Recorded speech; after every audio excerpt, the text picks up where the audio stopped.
What's up, everybody? It's another lunch with Jim and A.Ron. Howdy. I don't know about you, but I had a Popeye's Bonafide Big Box, baby. Yeah, I saw you didn't eat half of it. It was like, well, first of you all, picked out the chicken and just went with that. First of all, I got Cajun fries, but you don't carry ketchup. So how am I supposed to eat fries without ketchup? That's half of it.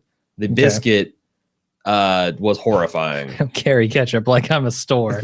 Like I'm a big box retailer here.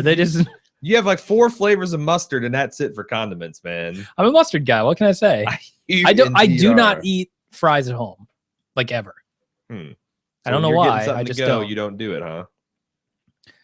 You know, I don't eat a lot of places that give me fries that would try to put fries in my mouth. That's true. I don't eat a lot of like traditional. I eat burritos. I eat sandwiches. I eat upscale quick service restaurants. Your Qdovas, your Chipotles, your Jimmy John's. It's not the McDonald's world. That's low class. Yeah, come on.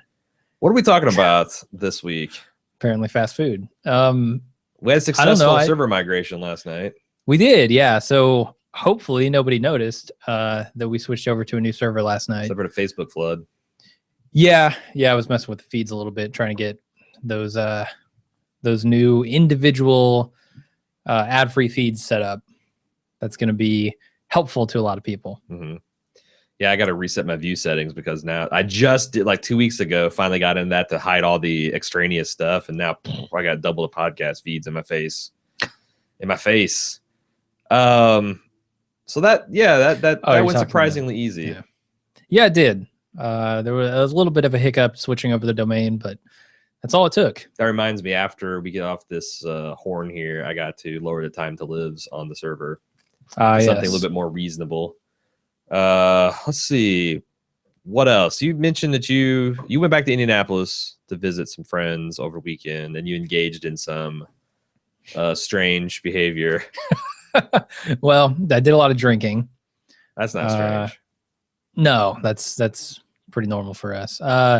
Yeah, I went back. I visited my brother, visited some friends, and we went to Fountain Square, did some duck pin bowling. I don't know if you're familiar with this. It's basically, I've always wanted bowling to try, with small balls, but I've never actually done it. Really? You've never done it? Okay. This was the first time I did it too. And the freakiest bowling experience I had was with you in Chicago, where we went to the place that still had manual pin setting. Yeah. Like you could see dudes' legs walking back and forth the alleys, and you could conceivably really hurt someone. Sure, you could roll a second ball down that lane. There's just a sign that says, "Please don't," for the safety of our employees. Please do and not. It's Chicago, so. But that's like the one moral code that they respect. They're not going to chuck a 15-pound ball at someone's ankles. I bet there's like a waiver you have to sign when you work there. Really? That says if you get balls to the leg, you're not gonna. You got to expect it. Maybe their boots, instead of steel toe, they're steel ankle. There you go. It's like putting on an elbow joint. Just these 45-pound boots. Yeah. Solid steel. Yeah. I mean, I'd wear it. It's protective equipment. Yeah. So I went duck pin bowling. It's small balls and smaller pins. What size are the pins? Like, they're probably like 70% of the size of regular pins. Wow. So not much. Not too much smaller, no. And what do you bowl with? Do you put your fingers in it? Think of like a slightly bigger softball with no holes. You just palm it. And you just go up there and roll it like a regular bowling ball. Now, it has gutters and everything. Is the lane proportionally smaller? It is a little bit thinner, yeah. Is it proportionally not shorter? As long? No. Really? It's just as long. And does it have gutters? Yeah. Really? Yeah, it wasn't easy the first few times I threw. Like I'm a like 150-ish bowler. That's about where I live. I think I got like a 70 or something in this. I mean, it wasn't very high. I won, but like the scoring on that is tough. And the pins are arranged differently. So instead of like their standard triangle, like 1, 2, 3 sort of thing. Yeah. Or 1, 2, 3, 4. Yeah, sure. Yeah. There's 10 pins. They have. It's 5. No. Wait. It's 10 pins. It's 10 pins. So you got 4 pins. Plus 3 is 7 plus. Yeah, you're right. There you go. Okay. 1, 2, 3, 4. The two outmost, I guess, lines. So they're all lined up. Like they aren't offset at all. They're all just straight lined up with each other. And the middle row, I guess, has 2 pins in it. The one to the right, the ones to the right and left, excuse me, also have 2 pins in them, and they're set back a little bit. It's not like a pentagram, right? It's not quite a triangle, because then there are 2 more outer rows, which each have 1 pin in them. I feel like I should draw a diagram. We should put it up on the screen. It's like, yeah, what shit? Is it a shape, motherfucker? Is it like a squid, a seahorse? If it's a shape, I would say it's like square? like a stealth fighter or something. Like there is kind of a point to the front, but it goes back and then it comes kind of back up toward the front. Okay, so it's not an equilateral triangle. It's more of an isosceles joint. Yeah, like take a triangle and the like is like this, and then mash the back side in a little bit. So it's kind of like a triangle behind a triangle. So what's the point of the different shape, do you think? Does it just make it harder? It seemed like it made it harder, because I like in regular bowling, you bowl and you hit the front of a pin, you're at least going to knock a couple of them over to the sides. But in this, there were several times where I rolled it, I hit a pin dead on, it would just take out that pin and the pin right behind it. Wow. And just go right through the group. Now, is the duck pin also the pins are suspended by strings? Or is it actually have like a marionette duck pin? No, I've seen like a play. I've seen they've got guys back there. Whoop! Oh, you missed. Instead of having the machine do it, it's just they're all loose. They're tied to strings that kind of hang limp, and when they're knocked down, then they can still fall down sideways. But then the machine just lifts them up, and then they're gone between. Well, I mean, maybe that's how it works, but I think you'd notice if there were strings. It's like a. Probably. And I thought that's what duck pin bowling was, but duck pin bowling is just literally smaller bowling. It seemed like it, yeah. Huh. It was cool though. The place we went is right there on Shelby Street, and what's it like? Is it like a retro 50s type of? Is it? Yeah, it's a lot like a 50s place. They have like a pool table, and then they have on the counter they had like a candy bar rack or whatever, and the advertising, you could tell that the candy bar rack itself was from the 50s or like maybe late 50s, early 60s. Yeah. Because it was like the Baby Ruth advertisement says now with more dextrose, and like you don't see people bragging about their dextrose right nowadays. What kind of extra hideous chemical is in there? I've got a picture of it. I should post it up on this the show notes for this. Let's see what else we wanted to. I mean, so my free time has been spent mostly this week playing Destiny. Oh yeah, I haven't had a House lot of Wolves. But House of Wolves dropped. I thought I might. I don't know if you're interested in talking a little bit about that. Sure, I'd like to hear what it's all about. Oh, here we go. There's like a new mode or something. Tyler Shumway, my buddy Shum, he's there for me. Says, have you played much House of Wolves yet, and how do you like it? So it's weird. When I was a Christmas kindergarten. And yeah, like that's when I first started playing Destiny. Then they've kind of got it like day one. There's a term for that, kindergarten. Yeah, when you see like a level 3 running out in the patrols of Earth, and he's wearing the shitty basic armor, and it's like, oh yeah, and he's really struggling to put away those dregs, and you can just like come in there with like a Nova bomb and blow their fucking minds.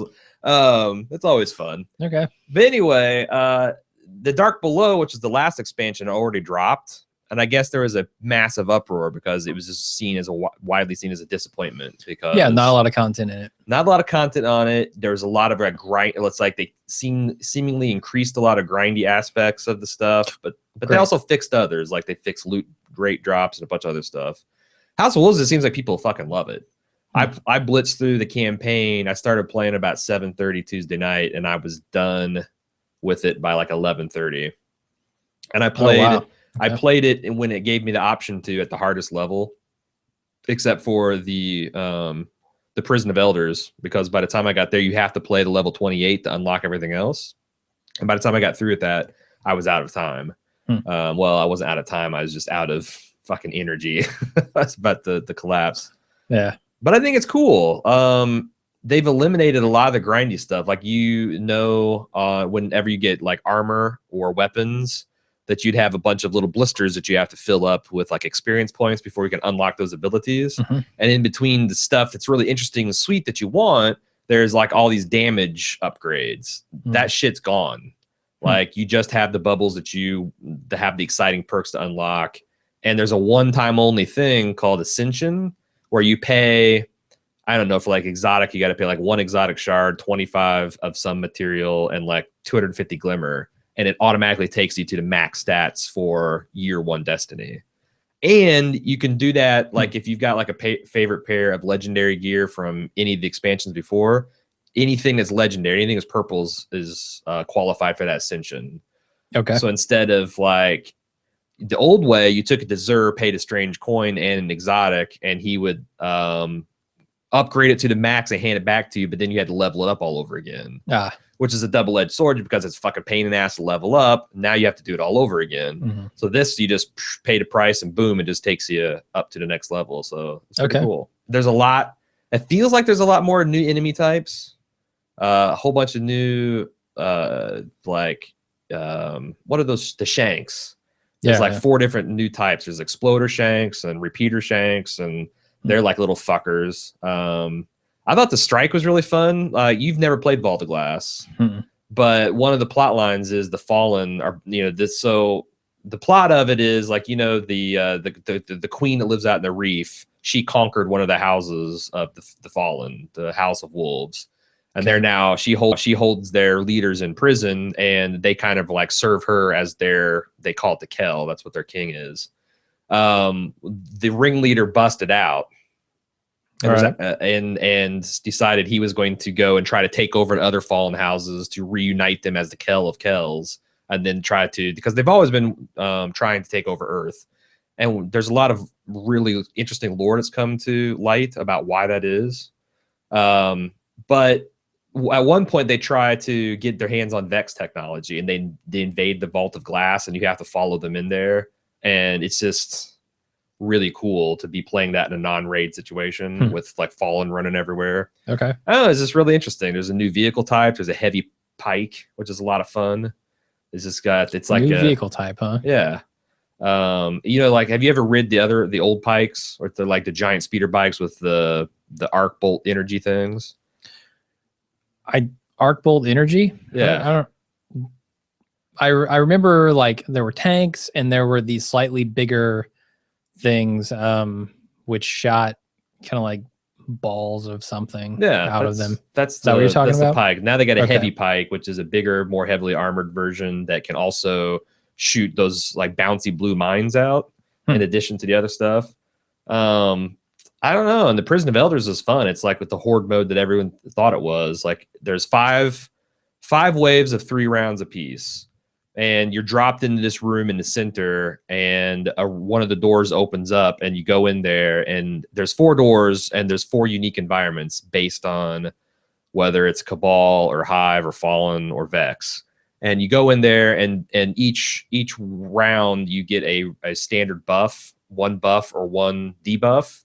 Like they'll say small arms and primary weapons are favored, so now they're dealing 3 times the damage, and everything else is normal. Or on the other hand, they got like exposed, which your shields don't regenerate, so that's a tough one. Okay. And while you're doing waves, sometimes like a random objective will happen, like you have to defuse 3 mines in 30 seconds or the whole arena explodes. All right. Which is, I always think it's funny to try to put this into like game mechanics. Like, what the fuck are we doing down here? We're going into this prison complex and we're slaughtering inmates for no other reason than the Queen's amusement and our own reward. Or there'll be something like a big boss type guy will spawn on one end of the arena, and there'll be an objective that he tries to get to. And if you don't kill him before he makes that objective, then again, the arena explodes and you die.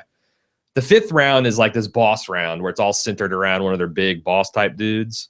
You got a bunch of peons running around annoying you. Yeah. Once you defeat it, you go back to the central room, and the floor drops open, and you go down this long shaft into, I swear to God, it's Uncle Scrooge's money bin.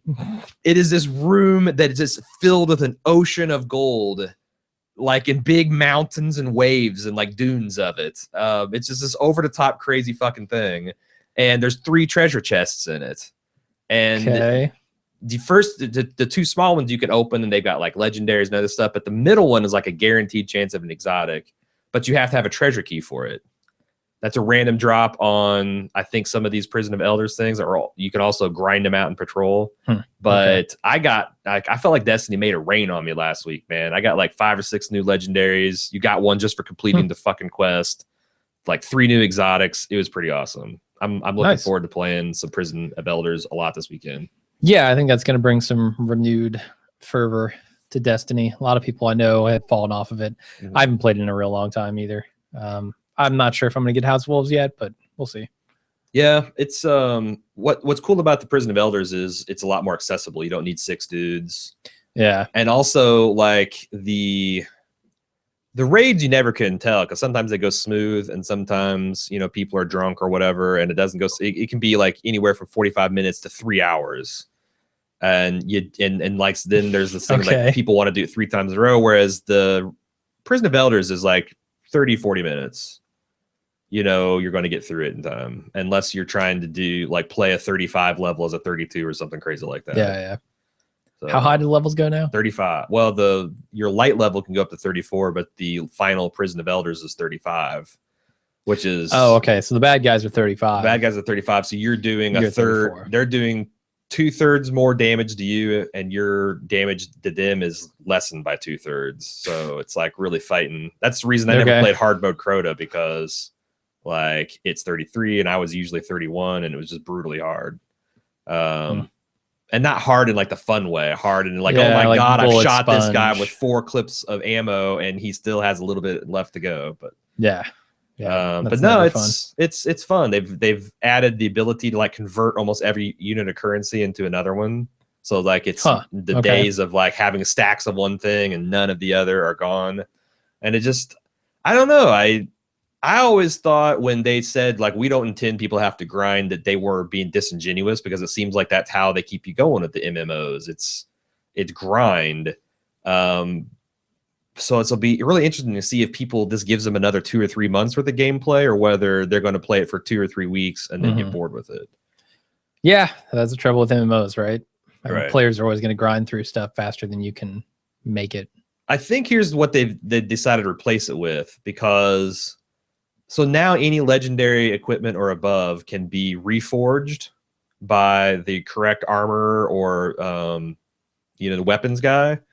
And what that does is essentially it randomizes all the different perks the guns got.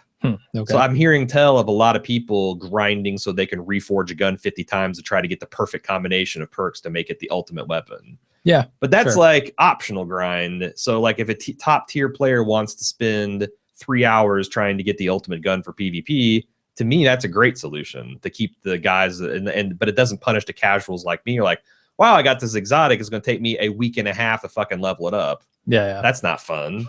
Like I've got this gun so I can do awesome things with it, not so I could suck with it long enough to get good with it. And, yeah, sure. Sounds cool. I like the introduction of the horde mode. That's a good thing to add. Yeah. But there's a lot of really cool lore. There's like 9 new like dead ghosts that you can get like different story background, and strong hints that the Fallen are actually the race that the Guardian visited before humanity.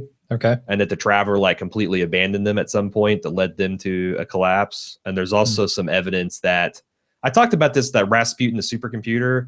I mentioned that there was a lot of stuff in the Grimoire to suggest that the supercomputer actually sold out humanity to save humanity. Yeah.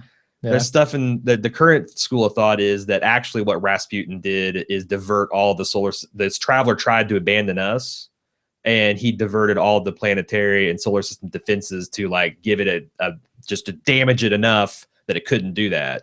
And now the Traveler's stuck here and it has to repel the darkness. And the evidence of that is there's massive scarring and damage to the underside of the Traveler, to point that faces the Earth. And I remember seeing that. You see it in the Mars cutscene. It's a pristine white orb. So something fucked it up. And some people are thinking that Rasputin made a calculation. It's like, well, if I stop protecting the Earth for one moment and devote everything to the Traveler, I can damage it. But then 90% of the population are going to be wiped out because I'm taking my eye off the ball. It's really, like I said, it's really like out there sci-fi stuff that I'm loving. Sounds interesting. All right, I could go for another 2-3 hours if people want. Oh, I know. I fucking love this game. But we should probably go through what's else in the QA bin. Mike P wants to know what other MMOs have you played before. My answer is 0 because there's a reason I don't take heroin. And I wasn't going to play this one. It's not because you don't think you'd like it. Nope.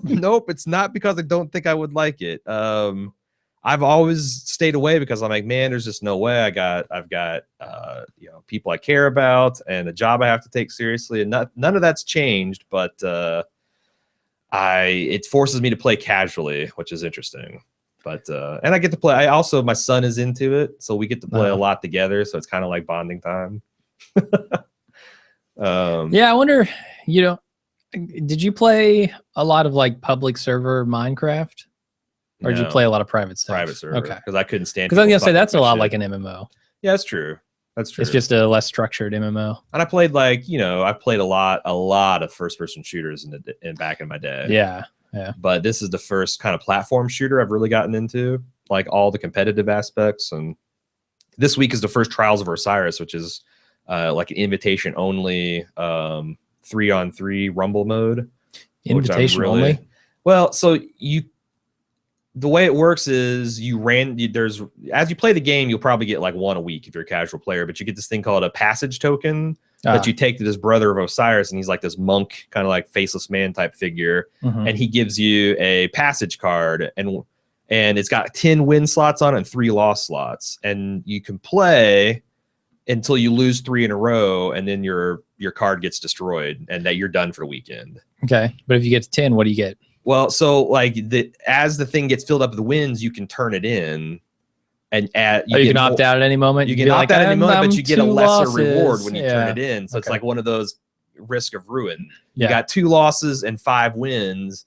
Do you try to play again to get the 6-win option, or you just like it's zombie dice? Good enough, yeah. Essentially, only you have to spend 5 to 10 minutes playing the game to resolve a round. Oh, okay, that's not so bad.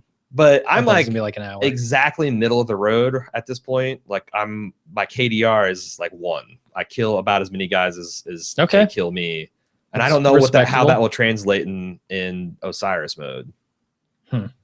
Because that's also a 1.0 kill KDR that I'm carrying through Iron, because I only play during Iron Banner, which is already kind of the better players. All right. So like I don't know if that will, like, if this is going to be one more tier more badasses and I'm just going to get my ass torn up, or what. Well, I also have to think that you're probably better than a 1.0, just like a standard 1, because in the beginning you get your ass kicked, right? Sure. And then you get better and better. Yeah. So you're working your way back up from a low KDR. Yeah. The other thing, it's no matchmaking, so you have to bring your friends, which is it's going to be mostly coordinated fire teams, which is bad, but also, not everyone has superstar like everybody's top tier, so there might be. Sure. I don't know. I just don't know how it's going to shake out. Have you? What other MMOs you have a big ass played, pool of Bald Move fans to choose from? I do. So. I have like 300 fans at this point. I'll just have to have tryouts. Sure. But what's your MMO experience? I've played a few. I played WoW back when you were a WoW player. Yeah, when it first came out, I was like, wow, this sounds like the coolest thing ever. Yeah. And it was for a while, but it turns into what people don't like about MMOs after a while too. I never got super high level. I was never doing like raids or anything like that. Yeah. But I hung out in that world for a few months, took a hiatus from that, and then maybe 3 or 4 years later came back to it after Lich King came out. I can't even remember. But yeah, I haven't played that in a long time. I also played Conan the Barbarian. That was a really bad MMO. Huh. It had some interesting combat stuff, but other than that, it was pretty bad. Yeah, my buddy Matt liked to play that. Yeah. That and the DDO is his big thing right now. DDO? Dungeons and Dragons Online. Oh, yeah, I haven't played that. Maybe it's D and DO. I don't know. I'm trying to think other MMOs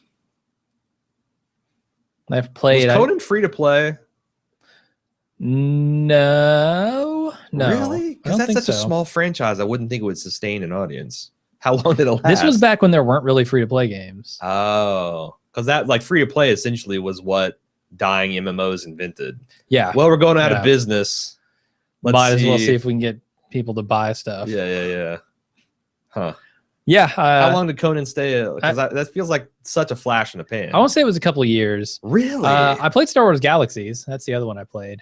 Now, you know I what? got into the beta of that. I heard that Star Wars Galaxies sucked, but then I also saw a Reddit thread where they're kind of eulogizing it a couple weeks ago, where they're saying the final iteration of Star Wars Galaxies was maybe the best MMO ever. Huh. Like if you stuck with it and you played it and all that, it's like that it was really, really fun and really, really deep and immersive. But yeah, I didn't play it that long. Like the promise of like being able to build a city effectively was kind of what drew me in, and that being Star Wars and like I just thought it was going to be cooler than the rest of them. And I played the beta and like I never bought it when it came out. Interesting. Well, I literally like that was my biggest temptation. That was my biggest temptation. Star Wars Galaxies. I'm like, God, yeah, I could see why. Yeah, I mean, back when it came out, huge Star Wars fan. Because it's like I loved X-Wing versus TIE Fighter. I loved all of the like first-person shooter versions of like the Dark Forces, Jedi Knight, all that stuff. I love Star Wars and like a persistent universe where I can take a X-Wing to another planet, land, and cut stuff down with lightsabers. Like, fuck yeah. That's the hilarious thing of it. So I got into the beta, and I wanted to preserve my experience of the universe at large. Oh wait, I might be decoding some Jim bullshit here in a minute. It totally is, but I kind of did it to fuck with Peter. Okay, because Peter, the decoding process is coming into focus. Like if I was into this game, and I was big on it. I was like, oh my God, this is gonna be the best thing ever. Peter was 10 times as into it as I was. He was like, he couldn't believe that there was a Star Wars MMO coming out. He was talking about it every second. That's your MO. You always want to make sure you're slightly less into the things that your friends are around. That way you can take pot shots with cover. Sure. Yeah. Like, oh, I want to get you back, but there's nothing that you're quite passionate enough about. Yeah. But yeah, he was 10 times more into it. And so he didn't have a computer at the time. His mom wouldn't let him get a computer because the evil internet. The whole Jehovah's Witness thing. Yeah, and so like he was super jealous that I got into the beta, like super fucking jealous. So this was back in the day. Yeah, well, I think it was like 99, maybe. Holy shit! It was way back in the day. I don't know when Star Wars Galaxies came out. Wow. But anyway, he was super jealous, and so I set it up on my computer and. I refused. I started on Mos Eisley and I refused to leave Tatooine. I refused. I was like, no, I want to wait until the final experience is ready and then I'll go out and I'll see all the cool things in the world. Because, I mean, Tatooine's a fucking desert. There's nothing to see there. You're just trolling him. And then I took my character and I said, I'm going to become essentially, what's his name? Grebo or whatever his name is in the... Greedo? Max Rebo. Oh. I said, I'm going to be Max Rebo. And I went into the cantina and I played my flute for like hours. And he would be so angry because I was sitting there on my computer playing my game in front of him. And I was playing a fucking flute and dancing in the cantina. How could the enjoyment of tormenting this man outweigh the tedium and boredom of your own? Because as soon as he left, you did the really cool shit, right? No, I never did it. I stayed on Tatooine the whole time. Now I went out and I hunted, Can you understand womp rats. This man? I don't understand this man. It was so much fun, man. It was so much fun just torturing him. Oh man, that's good stuff. Oh God, yeah. It was amazing. I want to fuck with you. That's insane. I can be evil sometimes, but it was a lot of fun. Whew. Okay, well there's your MMO experience. That's Star Wars Galaxies. That's a resume. Came out in 2003. He has World of Warcraft and Trolling Peter. That's his MMO. It must have been like 2001 that I was playing this because it was the beta, like I said. It wasn't released until 2003 though, which is crazy. Dan G wants to know: are you guys both up to date with Hardcore History Blueprint now? Such a great series. I am. Nope. I polished it off the first week and it was good. See, I save mine. Like it's futile. It's like a drop of water in the desert, man. It's like sand in Waterworld. Like I treasure it. I can't follow the thread as much. Okay. So here's the interesting thing. But how do you? I mean, it's the exact same amount of time between them. Like whether you listen to it the day it comes out or later on. But what I'm saying is, I can take if I listen to like 4 hours or 5 hours over the space of a week, I can retain the thread that he's trying to tell me. Like I can see, oh, this is the leader and this is the opposition and these are these factions and this is what's going on in Russia Whereas if I listen to it spaced out over 2 months, like and he'll start talking about somebody that I can't. Oh, I don't do that. I don't listen to it right away when it comes out. Oh, I don't feel any need to. Okay. There's like no pressure because I know he's not going to have another one out for like 3 months. I get that, but it's also like a notifier icon in my podcaster. And what am I going to do? Just ignore it? I have like there's a number 100 different podcasts on my list. So yeah. I always have a notifier. It was good. And also was the last of his free content. So I decided I was going to go back in his archive and start buying shit. So is there something you'd like to share with the class? No, I'm just reading Shane's comments. Sorry. What was I saying about this? God damn it, you've derailed me. Hardcore history. Oh, I went back to get the fall of the Roman Republic or death throes of the Roman Republic. Something like that, yeah. I'm not liking it at all. Really? Why not? Well, first of all, they're like an hour-and-a-half chunks, but they feel much longer. And the Roman names are very similar sounding. They're wheelbarrows. Especially as you go through the generations. Yeah, they are. They really are. And it seems like I was in the 3rd chapter before I realized, like, what is the fucking point? I just couldn't relate to anything, and none of the individual stories were cool enough. It's just essentially what happened is Roman, like, praetors figured out that there was no real rules keeping them from like marching armies into Rome. That was just like a handshake agreement 500 years ago. And it's like, hey, if we're going to make generals political leaders, it'd be really cool if you don't use the armies to like take over the shit when you're losing or you're out of power or you're lost an election. Well, these one dudes decided, like, you know what? Not going to give up the reins after 2 years. And here comes the Roman legions that are loyal personally to me, and like how that destroyed Rome. But so you just look at it all as one grand bad idea from the start. That's the thing. It's like it's like you're just like, you didn't see this coming.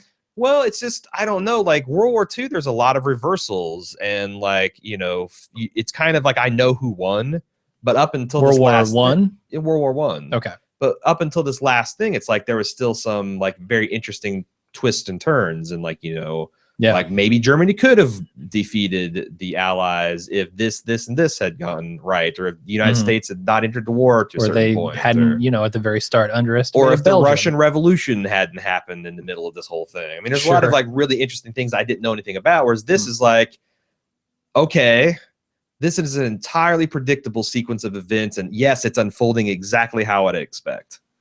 Okay. So I think part of it is just I can't engage in the names, and I find myself like he's talked for 5 minutes and I've like zoned out, and that's not cool. But that's the first time I've ever experienced with that before. I also purchased a Prophets of Doom episode, which was spellbinding from start to finish. Yep, that's the one that hooked me, man. Incredible, because that was like, yes, everything was proceeding what I would expect it, except for way more weirder and horrific. Yeah.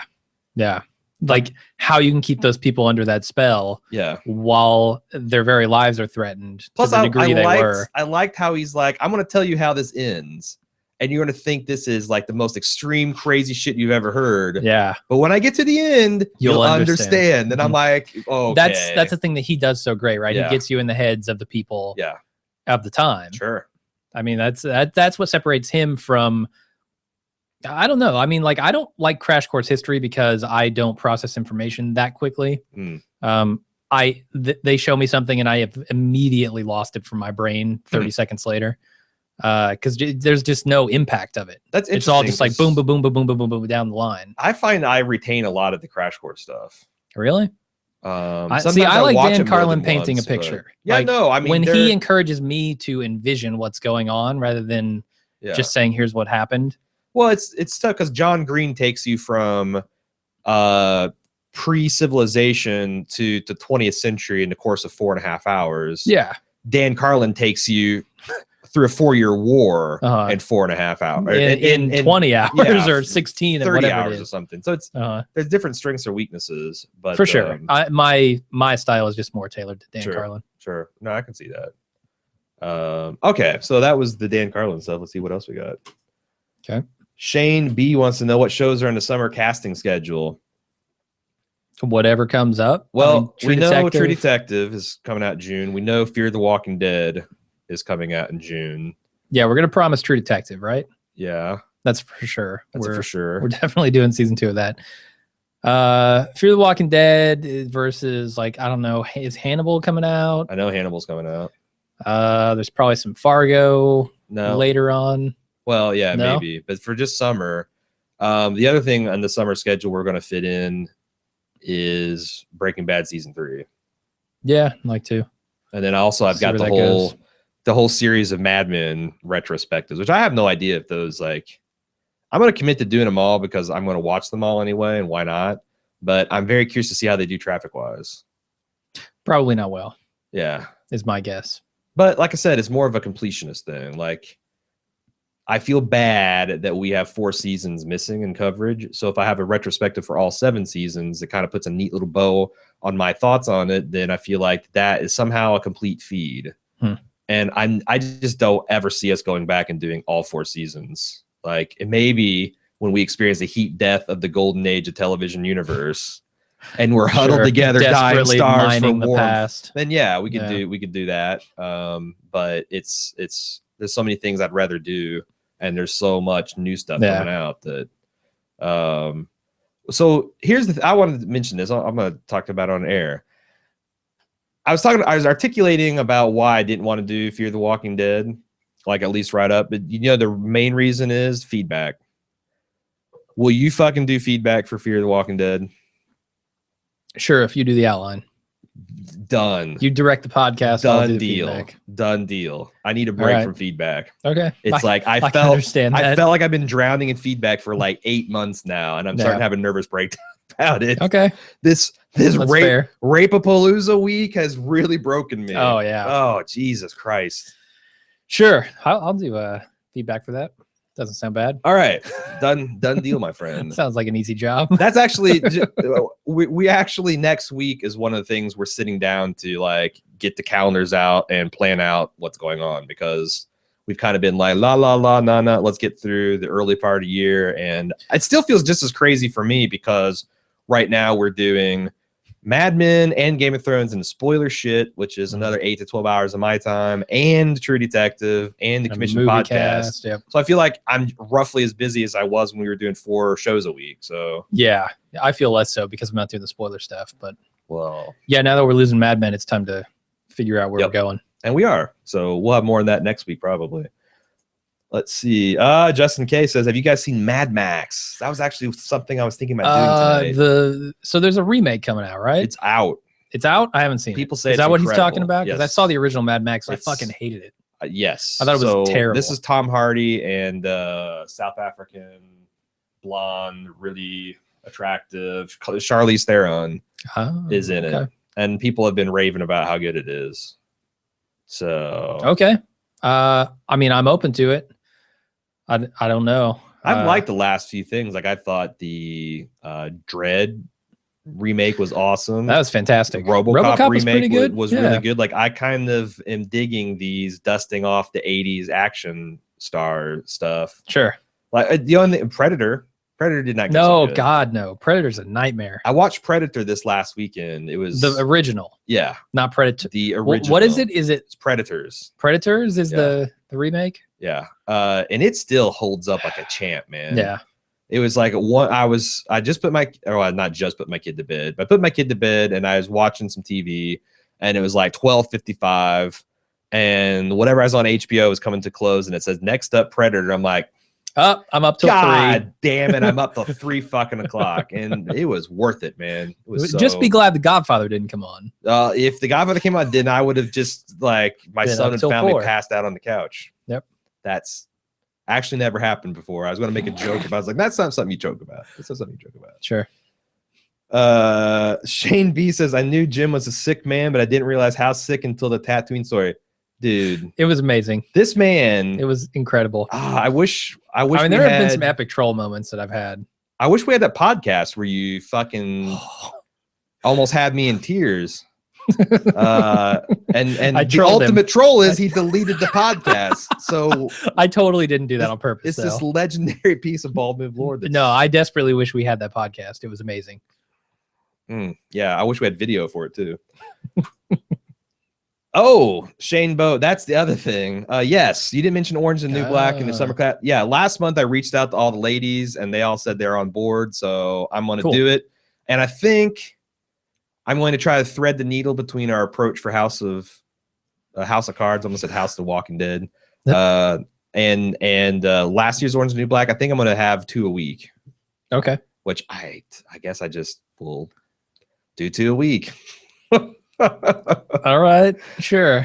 So maybe once, but the thing is like, man, 1 a week, just 1 a week. I know it's going to fail because like what happened last year is we're getting really, really good ratings and interest in about week 6, because that's about how long the Netflix consciousness is. Yeah. Everybody's either if you care about the show, you have binged it and you've moved on. So keeping pace with the slow ass podcast feed just isn't in the cards. So I'd like to get 2 a week out because I think it'd be more successful. It might kill me, so we'll see. I don't know.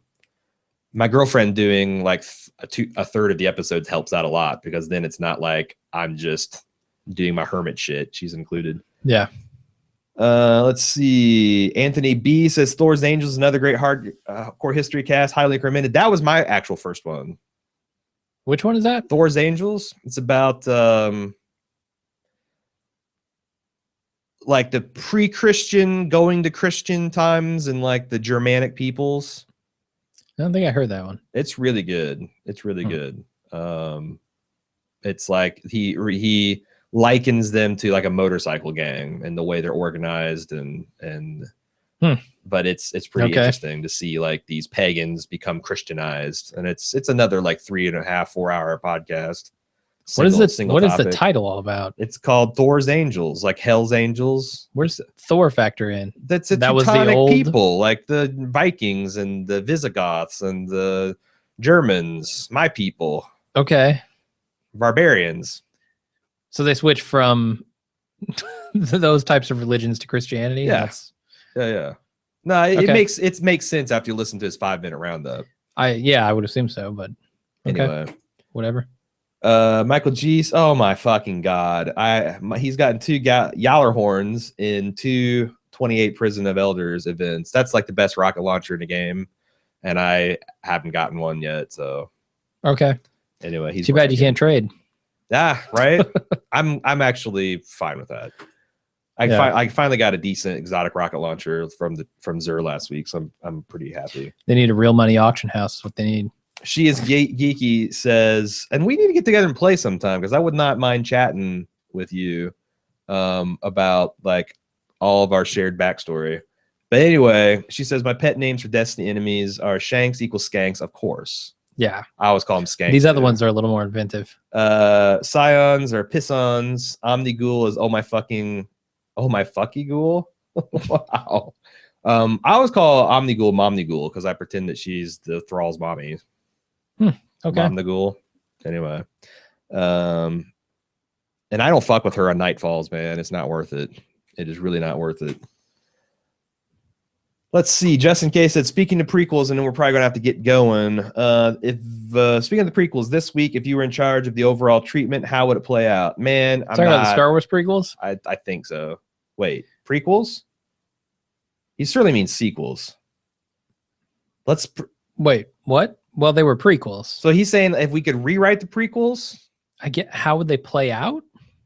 I mean, if you were in charge of the overall treatment, how would it play out? So here's the thing. I don't think if let's go to the Star Wars prequels because I have thoughts on this. Okay. I don't think there's anything necessarily wrong with how they started the first trilogy. Like explaining how Anakin came to be and how he met Obi-Wan seems like a perfect first act. You get rid of Jar Jar. You make him like a 13, 14. You didn't have a problem with the trade blockade and all that shit? Oh, and yeah, because that was all boring bullshit too. But the crux of the problem is you had Jake Lloyd as an annoying 7-year-old. Why couldn't he be like a John Connor from T2 age? Okay. Kind of like a little punk ass. Too old to begin the training. Because that's why. He's right. So you'd have that thing too. But I just feel like that, he was too fucking virtuous. Darth Vader needed to have an edge. And then by the second movie, they were just like giving him like douchebag stuff. Like he murdered a whole village full of sand people. Like that's the thing with George Lucas is like, This guy's virtuous, heroic, slaughters a bunch of indigenous people. Virtuous, heroic, slaughters a room full of preschoolers. I mean, like, there's middle ground here, man. There's gray area. They killed his mom. Well, they captured his mom, and she died. And that's why he goes full dark side. That's so. I don't think that's something that necessarily one does. Butchers, like the women and children too. Really? Really? You go full Charles Bronson on the kids too, huh? Oh yeah. Maybe the kids are up there, and you have to. I mean, they're all vicious in a way. But anyway, so you can have Anakin and Obi-Wan meeting in the prequel. Did he update? Rewrite. Okay.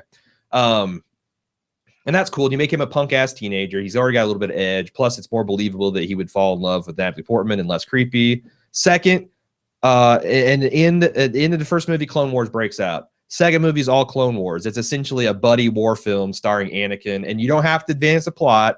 Your sole goal is to make us believe that Anakin and Obi-Wan are like fucking brothers. Yeah, that's the part I never bought. Older brother, younger brother. That's all you have to do. That's all you have to do in that second movie. The third movie is the fall of Anakin Skywalker, and because we see these guys are like brothers, we actually give a shit when they're fighting on the side of a volcano. Also find a way that of Obi-Wan and Anakin being driven apart at the end that doesn't make Obi-Wan look like a fucking dick. Like, I've sliced all your shit off, and your stump-ass body is slowly rolling towards a volcano where you're slowly bursting into flames, but you're the fucking asshole, Anakin. Don't you forget, you're the asshole. He had both the moral and physical high ground. I don't know about the moral. Well, I don't know. if I was Anakin, I'd be all Team Vader too. Yeah. And then, you know, if you had a convincing love story with Anakin and Padme, that would have all worked. Like, I think everything works if you just make those subtle tweaks.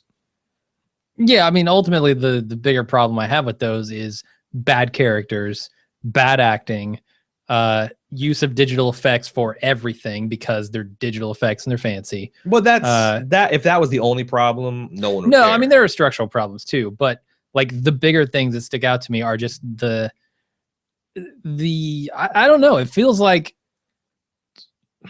they spent too much money on graphics and not enough money on making the films good. Well, I don't think it's money, because if you look at Star Wars, a lot of the flaws of the prequels are inherent to Star Wars. It's just the characters pulled it off, like the actors, the Mark Hamill's and the Carrie Fishers. Pay some better actors. Pay some better fucking actors. How do you get better actors than Ewan McGregor and Natalie Portman? I'm talking about Anakin. I'm talking about the characters who matter, the characters you want to identify with. Yeah, Ewan McGregor's great. I think it's mostly, but he's given a bunch of bullshit. Hire better writers. Hire better. Yeah, but look, here's the thing. Look at Harrison Ford's performance in A New Hope. Look at his performance in Empire Strikes Back. Okay. One, he was directed by George Lucas. Yeah, the other problem is George Lucas wanted his fat nose and everything. Really? Right? I mean, he was there top to bottom just saying, let's sell action figures. And also he was making just shitty decisions. Like, yeah. It seemed very, like, every time I watch the behind the scenes stuff, the prequels, it seems very depressing because it's all these artists that has been their dream to come to ILM and work on a Star Wars film. And they're putting their blood, wet, and their soul and their tears and everything into these models and these mock-ups and this art. And George Lucas comes in as like with a stamp, is like, be gone. Yeah. And you can just see like it's killing them every day to work on this project. And especially once they find out like what this is being used for, and like the film sucks and it doesn't make sense. Like, I think it must be the worst. Yeah, no, I mean, but on the other hand, fuck those guys too, because I will maintain to this day, y'all knew what Yoda looked like and y'all knew what Jabba the Hutt looked like, and you made a turd on both occasions. Yeah. So like, I don't care if George Lucas didn't give a shit. Yoda should look like Yoda and Jabba should look like Jabba, and you failed. You fucking failed. All right, sure. Doug Chang, you're no Ralph McQuarrie. So there we go. I feel like I got all that out of my system. I feel like I don't think it'll be the last Star Wars rant you ever have. We'll see about the new J.J. Abrams one. That's the thing. I don't know. It looks cool. I fully believe, like, if you had told me, okay, J.J. Abrams is either going to direct a Star Wars movie or a Star Trek movie, I would have said, please don't let him do Star Trek. Let him do Star Wars. He's much more suited to that stuff. And yeah, I agree. I fully think and expect this next movie to be a really good action movie. And it doesn't really need to be anything other than that, right? I think it needs, yeah. I mean, if I'm honest, that's the thing about Star Wars, though. It was an amazing action movie when it came out. It wasn't like super deep but like it was a new universe that people hadn't seen. It had a vision. It wasn't deep. And it was super fancy. It wasn't deep, but it did. Every single film filled you with some aspect of awe and wonder. And that's what I think. It has to be a decent action flick, but you have to kind of be like, fuck, 2 suns. I've never even thought of that. Or like a giant worm living in an asteroid. Or a ship, like a massive ship within a massive Earth ship. Yeah. Like, holy shit, this Tantive 4 comes out of a super Star Destroyer. Right. How big is that fucking thing? And then, and so, the Death Star, a space station as big as a moon? And the concept of being digested in an alien that lives under the sand like an alien for that. Like that kind of shit. It has to have those moments of just this grandiose space opera. That's so much harder to do now. I agree. Because we've seen it all, right? But like Interstellar, I mean, I need a little bit of Interstellar in my Star Wars. Okay. I'm behind that. I think you can do it, and I think these guys are the right people to do it. I think Disney is the right company to do it. But I will say that I am not letting myself look forward at all because it's already going to be. You got too burned by the prequels. It's already going to be bad enough because I'm going to take my kid to it, and if he like shits on this film and even a little bit, and it's not perfect, then that's going to destroy the experience for me. Yeah, I don't know. Kids aren't nearly as discerning. Well, the other thing is like it's just weird though because I never in a million years occurred to me that I would be into Star Wars and my son would not be into Star Wars. He doesn't really care about Star Wars, and it bothers me. Do kids care about Star Wars? I don't think they do.